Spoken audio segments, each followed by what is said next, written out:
Hi, we're back with Dr. Brian Lath, who will be discussing preparing the Citizen Science Project, Pitfalls and Successes. Dr. Lath obtained both his master's and a doctorate in experimental psychology from the University of New Hampshire. He serves as director of the Institute for the Study of Religious and Anomalous Experience. He is an associate editor of the Journal of Scientific Exploration and works as a forensic psychologist specializing in veterans with his company, EUDICIUM. And so I am very pleased to have you again, Brian, and invite you to start your presentation. Oh, thank you. So I'm going to talk today. This is, let me go ahead and get to the first slide here.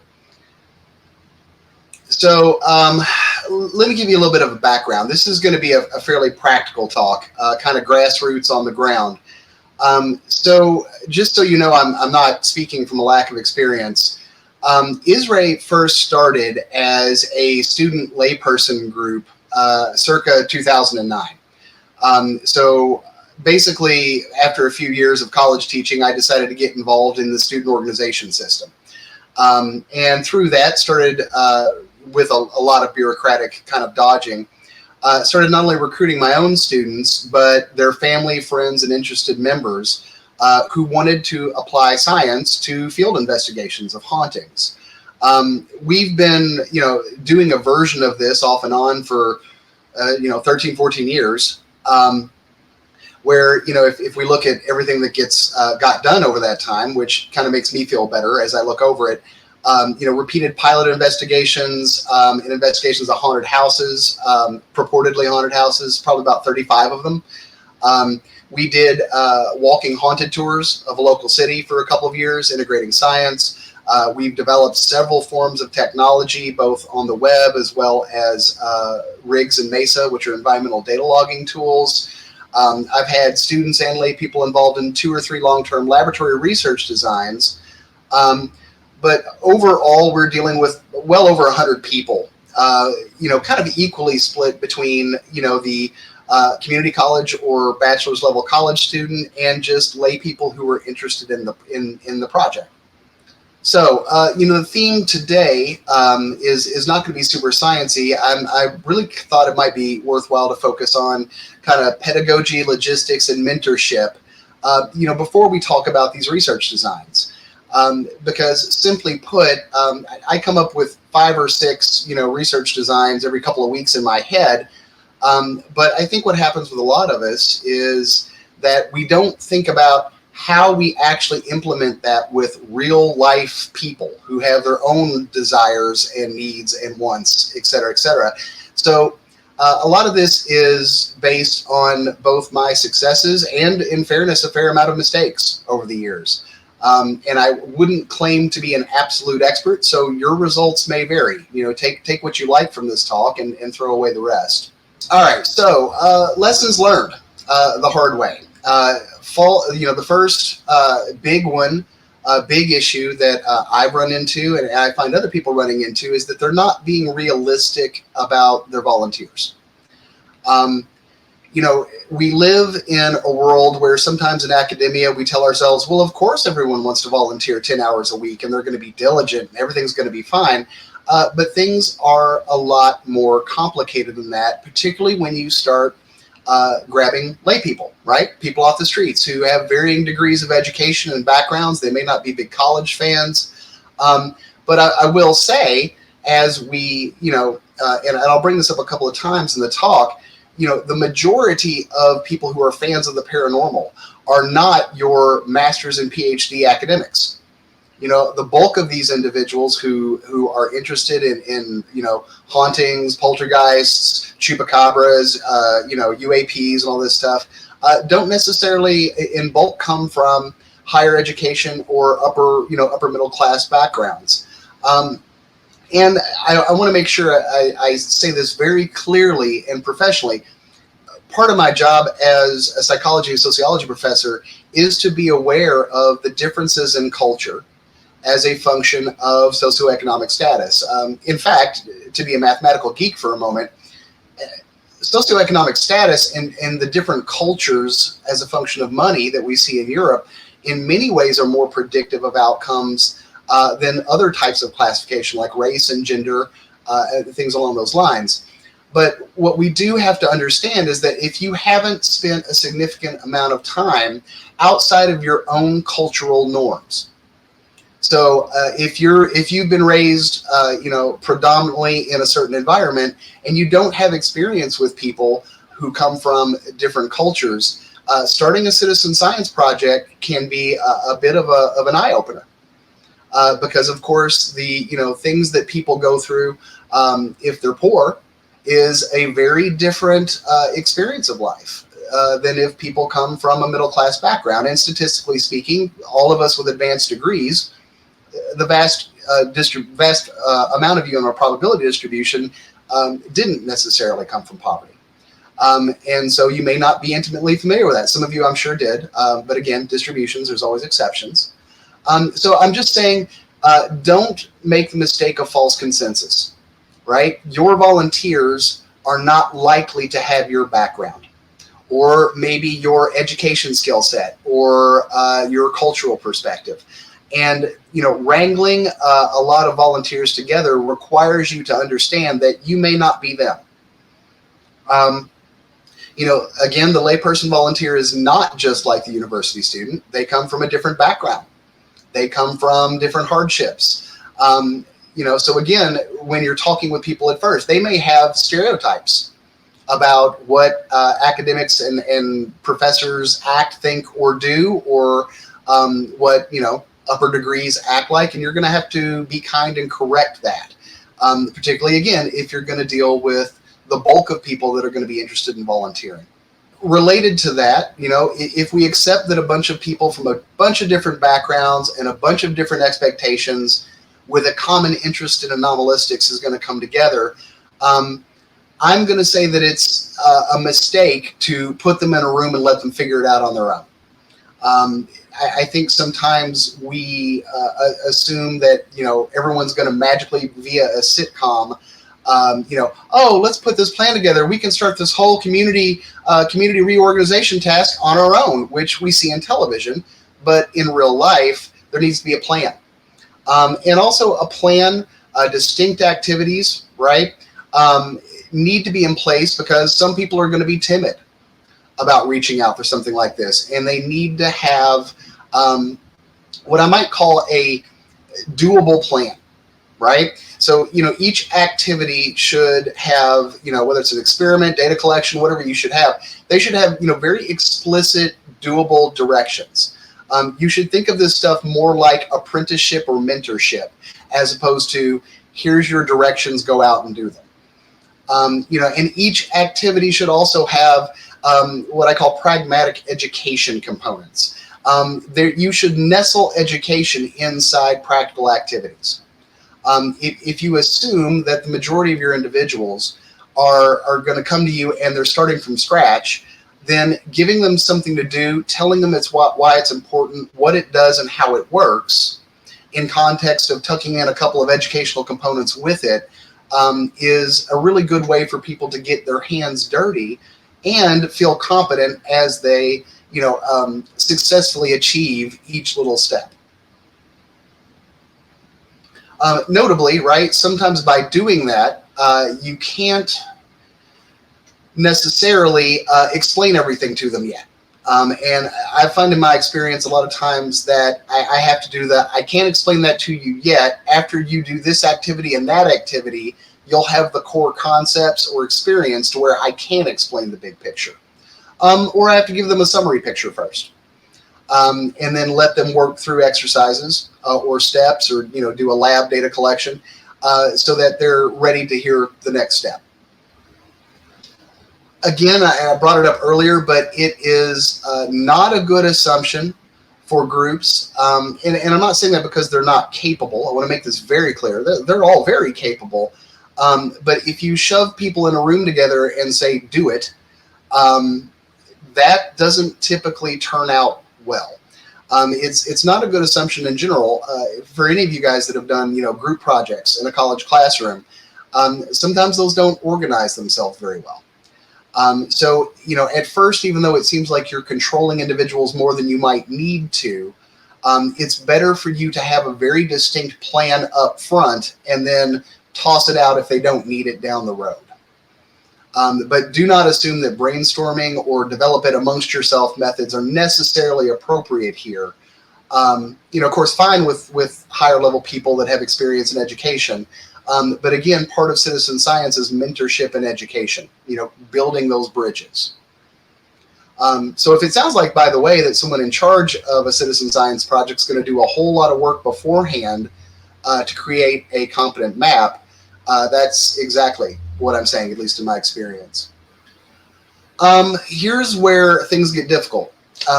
All projects should be assumed to be pilot data on the first run. Maybe some of you guys are considerably more intelligent than I am, but I have discovered the best way to figure out flaws in your research design is to give them to volunteers. And then you will quickly discover, anywhere between 4 to 9 confounds that you didn't account for. And sometimes these are more mundane types of confounds, right? Where does the rubber meet the road? Can your volunteers actually complete the research design? Or have you made it so complicated or a 15-step process that it is tedious to the extreme? Citizen scientists are absolutely invaluable for demonstrating why a design stinks. Any sort of out in the field design, give it to a couple of average Joes after explaining it and say, what do you think? They will tell you in detail all of the things you didn't account for. And again, some of those are not what we might consider overt confounds or problems in the design. It may just be that what the data you're trying to collect is entirely too tedious or laborious or just a pain in the butt for people to complete. I'll tell you in real life, as we're working on the Mesa 3 project at Citizen Edge Science, I originally designed a system for collecting a baseline in the field that involved, I want to say, 5 readings in all 8 directions, so 40 readings, right? But I didn't take into account that each one of those readings takes about 3 to 4 minutes to complete. So I was basically asking, volunteers to stand outside for 2 hours, weather be darned, to collect data. And, they quickly told me, no, this is a little too much. Can we, cut some of this back and still get decent data? And the answer was yes, and we redesigned it. Sometimes I think as researchers or as project managers, we can get this grand idea of what we'd like to see from the data. But in some cases, we can become separated from the reality of what we need to do to collect that data. So, the pros and the cons of using citizen scientists is that, your pilot is probably just going to be a pilot because it's like field testing a research design. And, the good news of that is, every time you do that, once you have your citizen scientists happy, you probably have a much better, tighter research design. Also want to make a case, kind of pulling from the psychology of group dynamics and group interaction, that, for every 15 volunteers, you may find 2 that are just absolutely gung-ho. And they really, really, really want to be committed and invested. And those are the people that you want to be honest with, but they typically make the best people to do tedious tasks. I'm not saying you should punish them for being truly committed, but if you have a complex citizen science project, the truly devoted are the ones you should ask them kindly to do the stuff that's harder to do. And of course, give them due credit amongst the group and thank them profusely for that. I bring this up because probably all of us have either conducted group projects or in college courses in undergrad been assigned to group projects. And I'm not saying they're absolutely useless, but there is a very distinguished tendency for, in a group of 6 people in a group, for 1 to 2 people to do 80% of the work, and the other 4 tend to raise their hands. talk to some college professors about that, and you'll see it's a constant issue. Sometimes even in workflows or in business or in our own jobs, it's not uncommon to find one or two people carrying a lot of the burden of the work. And I'm not saying there's necessarily a psychological way to get around that, but you should identify them and make sure that they're being appropriately compensated in recognition and time.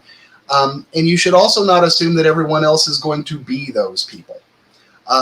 Everyone comes to these sort of spooky group projects, right, or anomalistic group projects for different reasons and motivations. They may well align with what you're up to, or they may not. And so I think the key to getting as many people motivated as possible is understanding what their motivation is and seeing if there's a place to put that motivation to work for the whole in the group in the project. Of course, and this is just my take on it, share the goal, share the vision, and share the credit. The idea should be everyone understands not only the rules, but the goals and what's going to happen as a result of the project. With anything that you can lock down, I'm a big fan, particularly with volunteers, that they know exactly what I'm up to, exactly where we're going to be going with it, and exactly what's going to happen as a result. And in terms of sparing yourself drama in the future, I think that's good. But for me personally, I think it's just the ethical way to handle this stuff. If we're not offering cash and we're offering people to, we want people to volunteer their time, everyone should have a full understanding of what they're getting into before they really sign on to it. And it's also an opportunity as you give those talks to people to find out why they're there and what their motivations are. And hopefully you can use those to everyone's benefit later. You bring your members together under a common cause of cool research. Look at this. This is fun. When it's done, we'll have X, Y, and Z. Make a point to be, maybe slightly pedantic and always explain how each activity that you're asking people to do is contributing to the overall goals and the cause of the group. Always remind them that their work is crucial, right? We currently have 5 or 6 people actively getting together for Mesa 3, and we can't do data projects unless they volunteer their time to collect data. We're very much not working under a hierarchy here. We're working under the fact that different people have different specialized skill sets, and that all parts and all goals in a community science group have to be completed for the ultimate goal to get done. Remind them of that. Make sure they understand that in final projects their name is going to end up on the paper, that they're going to be recognized for the time and effort that they put in, and really don't ever assume that volunteers already know this. I can say from personal experience, I'm very kind of goal and project oriented. I'm like, well, there's a goal, there's a project, let's get it done. That's one personality profile out of a lot of different personality profiles. And there have been instances where I should have given more praise. And I should have been more aware that people needed that reminder that what they were doing was important. So certainly a sin I've committed in the past, and I hope if you're thinking about doing this, that praise and recognition is a very regular thing on your part. I'm not going to go too far into this, but I do want to bring it up, particularly if you're dealing with the lay community.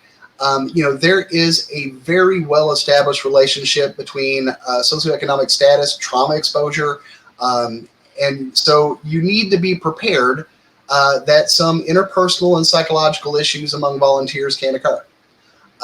Now, that's going to be less so if you're doing a digital version of this, but, keep in mind that up until COVID, I did face-to-face local meetings for years and years. We had people on the ground in teams, so we were spending a lot of time together. And no matter how professional you are, stuff is going to come up because people's lives get messy and complicated. And so if if you don't have a clinical background, or if you're not necessarily, or you're naturally introverted, you need to be aware that even if you're not talking with them, people are talking amongst the group, and they are likely to bond, and they are likely to share some pretty significantly traumatic or problematic issues that they're having in their life. Have a plan. You need to have a plan for that, because it may not be as prevalent in your particular area, or you may get lucky and run through several generations of groups without someone having really significant psychological distress. But, again, if you do what I'm doing, which is, hey, let's go into a creepy environment that you've never been in before. By the way, people say it's haunted. You may trigger fear responses. You're going to trigger fear responses from people. So I guess what I'm saying here is citizen science projects don't work if you believe it's going to be a business professional environment 24/7. It's not going to be. And if it looks like that's happening, if you're under the myth that you're under kind of this, super professional talk business model, there's a whole lot of stuff going on in your group that you're not aware of. Now, if that doesn't inhibit the work, it's up to you with how you deal with it.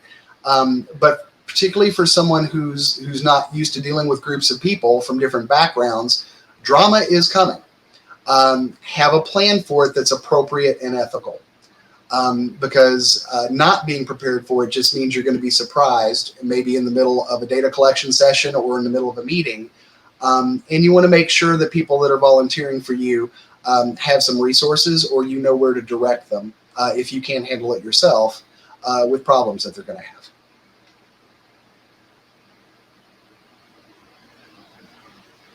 So, that's all the good and the bad stuff. But in terms of where do we go next, ISRAE has funded citizenedgescience.net. It is a private social media platform.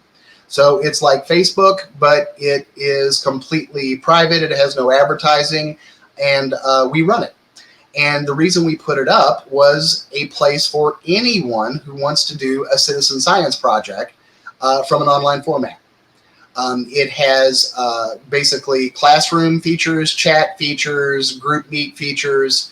And part of the reason that we opened it was not only for us to do some citizen science projects, but we really wanted to make it publicly available for any anomalist, parapsychologist, or enthusiast who needs a place to start a project.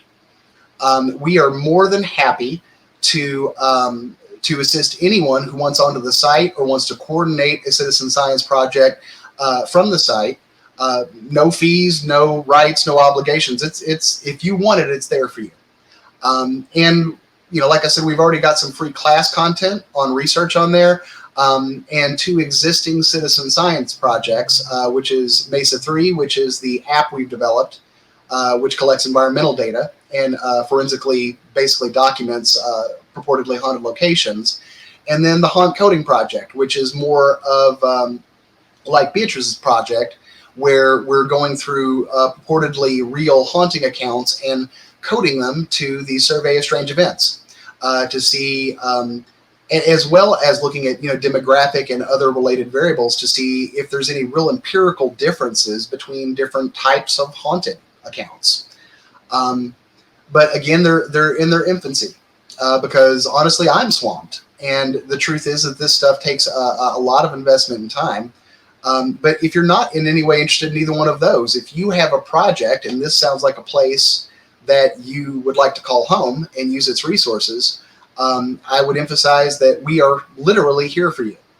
If you reach out to me directly, here, I'll change the page, right?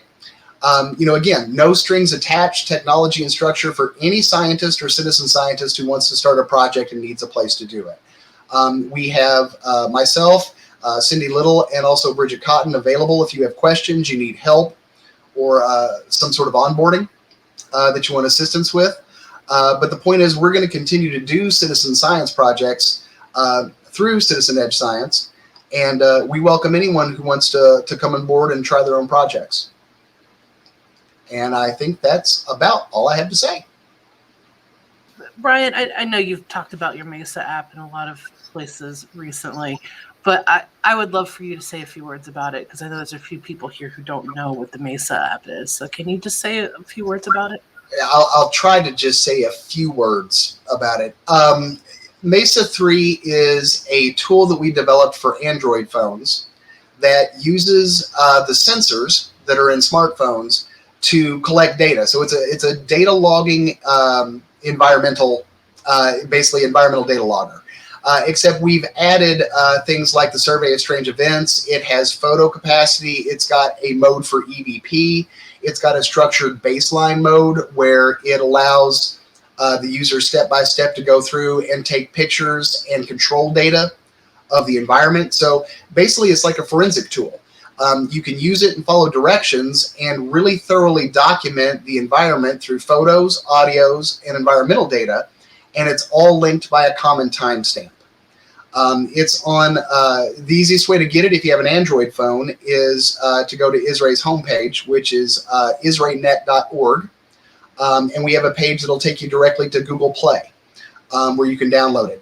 But again, to be clear, it does not work on iPhones because we were not able to cross-code it at this time. We're working on it. And I'm assuming that's freely available to anybody who wants to use it, right? Oh, yeah. Just understand that the software is going to access whatever sensors are actually in your phone, and different phones have different sensors based on the manufacturer. And you don't have to be in one of Brian's citizen science projects to use it. I mean, anybody who's an enthusiast can use it for their own purposes. Oh, yeah, fiddle with it, use it. Be nice and send me some data if you collect some. But yeah, it's not locked down or anything. It's on Google Play. It's just easiest to get to if you go through the website. Okay. We have a raised hand from Ramses de Leon, so I'm going to stop your slides, and I'm going to hand him the mic. Hello, Brian. Hello. I was curious about knowing more about the Mesa App, but regarding your presentation, I wanted to ask you about this lesson learned about working with volunteers. On our end, in the institute here in Mexico, in the CISC and the UPIDE, we have been working with volunteers, but we have encountered a little bit of these issues that maybe you may shed some light on. So in some of the decisions, we have tried a democratic approach, but the issue with democratic approaches to some studies and some administrative tasks that volunteers are helping us with, we have found that democracy tends to become bureaucracy, and trying to find time where everyone can be in a meeting and making decisions is kind of difficult. But also, we haven't, or we didn't want from the start to establish an authoritative one-person leadership in that sense. But maybe it's a nice time to reflect on that as we are encountering these issues. But so my question is, if you had any comments or additional lessons learned about this. Democracy, well, here's an anti-patriotic statement. I don't think democracy in these situations work well. I too have fiddled with it over the years through multiple generations, and I'm like, hey guys, let's take a vote on this. And they're like, or it's a 2-hour debate. I almost think it's akin to, for those of us that have been in academia, faculty meetings, right? Where there'll be an hour and a half debate on what to have for lunch, and then on the 30 minutes left over, nothing necessarily useful gets done. I think a kind dictator approach, someone who's in charge and setting the opportunities, but being aware of who they're setting them for, typically is more pragmatic and productive than the open vote model. That's been my experience. But yeah, every time we've done options and votes, it tends to actually detract from people's enjoyment and productivity, because I think sometimes interpersonal issues start to come into play. So maybe it's actually better to just be the bad guy boss or the kind boss and let things trickle down afterwards. If I'm allowed a follow-up question, have you had any lessons learned about this particular approach, being the bad boss, good boss, authoritarian figure? Anything that you want to share on what to expect on that end? Well, they both have their pitfalls. I have certainly been accused, and maybe unapologetically so, for being like, here's how it's going to be, and if this is what, we're here for X, Y, and Z, And if you're not here for X, Y, and Z, that's fine, but you probably don't want to be here. I think sometimes that can be a little bit rude, and I don't mean it to be, but the truth is that if someone's not really invested, then you shouldn't waste their time and they shouldn't waste yours, which is why I really think a very clear, expectation statement up front with people is very, very important. Tell them what you're doing, what you expect, what the group's rules are, what the workload expectation is probably going to be, almost like it's a advertising for a job or a volunteer position. Because I want my members to know what I expect out of them, and I want to make sure they're okay with what I expect out of them. And if you don't have that conversation, there's all sorts of opportunities for issues to occur because no one set appropriate boundaries, so to speak. Right. Thank you very much, Brian. That was an excellent presentation, and thank you for your comments. Okay, we have we have a question in the Q&A. I'm going to show it on stage. This comes from Christopher Larson. He asks, has citizen edge science been applied as part of coursework in classes? If so, do you have an example of how it was applied or how it could be applied in one course? Actually, yeah, I've done this several times over the years. Back when I was still active in teaching, I can think of two offhand. Well, I can think of a quasi case. I'd say I usually recruited every year something like 4 or 5 active students in my classes who would subsequently join the student organization. So every now and then we would have data projects that would somehow tie into, group dynamics or sociology, mainstream courses that we could put in. But I've also set entire classes off on projects. We actually did a deep dive on conspiracy one year. And I told all the projects, it was right after the school shooting I'm trying to remember, it's the famous school shooting, happened 10 years ago. Help me out. Annalisa, help me out. Sandy Hook? Yes, thank you. There were all sorts of conspiracy theory claims coming out about Sandy Hook, and I had a class where I gave them a great deal of extra credit and had them dig up all the data they could find from the conspiracy theory. And we ended up with a whole series of papers which frankly gave us some data that did look a little conspiratorial. I'm not making a claim about that, but some of the people that believed conspiracy was happening did in fact produce some evidence and data that was definitely made you raise an eyebrow in terms of the mainstream interpretation of that event. But no, I think anytime if you're a professor, you need to be careful because, again, there's your job as a neutral grader of a student's success, but also those students are going to get more access to you than regular students will. So I think you can set up mini projects very easily in a classroom setting because you've already set up the boundaries and the rules. The one legal caveat I would warn you about is if it's not data just for the education of the students, that might be an IRB issue, depending on what it is you're having them collect. So, make sure you talk to your higher ups if you're going to involve classes to make sure that you're not breaking any ethics rules and using that data maybe for potential publication or other uses. Good answer.